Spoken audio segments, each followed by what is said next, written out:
রহমানির রহিম। আসসালামু আলাইকুম দর্শক ভাইয়েরা, আপনারা আজকে প্রায় 1 মাস আগে আমরা এই ভিডিওটি আপনাদের কাছে শেয়ার করেছিলাম, কিন্তু আপনারা অনেকেই দেখেছেন। কিন্তু আজ দেখা যাচ্ছে যে আমাদের বেগুন ক্ষেত, আলু ক্ষেত এবং মরিচ ক্ষেত এগুলাতে কোনো রোগ আক্রান্ত হয় নাই। কিন্তু বেগুনটি আসলে আমাদের কেন্দুয়া কান্দুপুরা ইউনিয়নের বেগুন, খাইতে স্বাদ দ্বিগুণ। তাহলে আপনারা বেগুনটি দেখেন।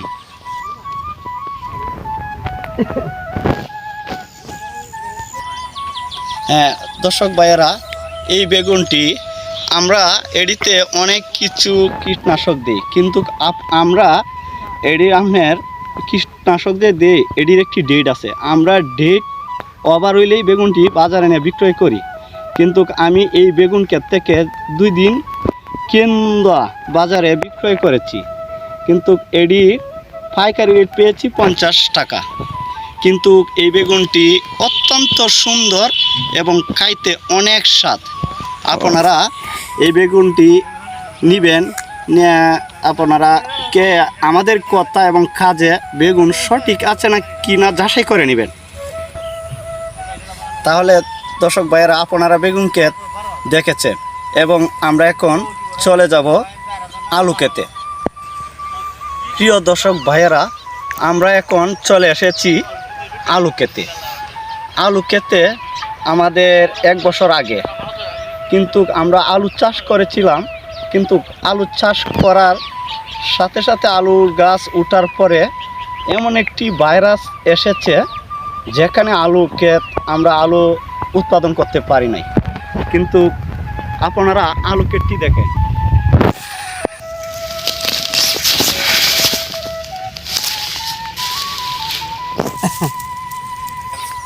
হ্যাঁ প্রিয় দর্শক ভাইয়েরা, আপনারা আলুর উৎপাদন দেখেছেন, কিন্তু আসলেই যে রোগটি গত বছর হয়েছিল এটি আলহামদুলিল্লাহ এই বছর এটি আলুর উৎপাদনে দেখা যায়নি। কিন্তু কিছুদিন আগে আপনাদেরকে একটি ভিডিও ছেড়েছিলাম এবং আপনাদের কাছে আমরা দোয়া চেয়েছিলাম, কিন্তু আলহামদুলিল্লাহ আপনারা সবাই দোয়া করেছেন, এই রোগটি হয় নাই।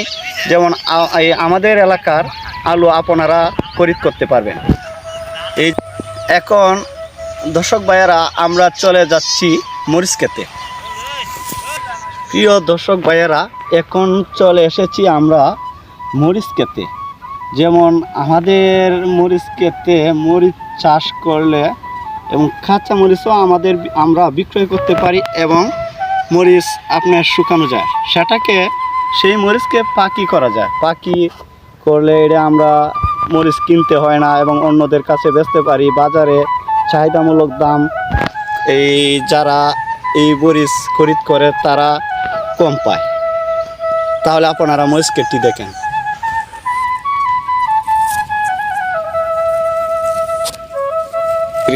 প্রিয় দর্শক ভাইয়েরা, আপনাদের সামনে মরিচ ক্ষেতটি আমরা এই দেখিয়েছি, কিন্তু আমরা এখন চলে যাব সরিষা ক্ষেতে।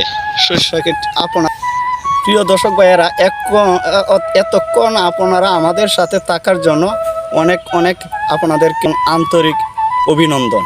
এখন আমরা চলে যাব সরিষা ক্ষেতে।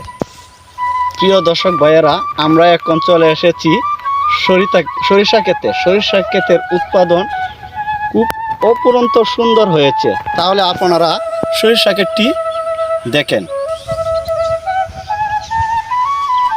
দেখেন না স্যার, আমাকে তো সরিষা ক্ষেত আপনারা দেখেছেন, কিন্তু আসলেই 2002 সালে আমি কেন্দ্রতে 18 বাড়ি স্কুলে আমি যখন পড়ি, তখন সরিষার তেল ছিল 16 টাকা কেজি। কিন্তু আমাদের এলাকার মানুষ সরিষা বেশি উৎপাদন করিত। কিন্তু এখন আমরা যে খাঁটি সরিষার তেল বাজারে খরিদ করতে পাই নাই। কিন্তু দেখেন সরিষাগুলা এটির ভিতরে কি আছে।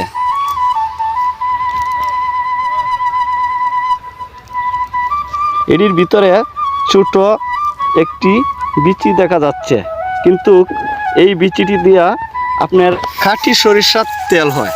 খাঁটি সরিষার তেল আমরা কিন্তু সঠিক পাই নাই, কিন্তু কৃষকরা এই সরিষা উৎপাদন করে যখন মিলে নিয়ে যায় তখন এই খাঁটি সরিষা পায়।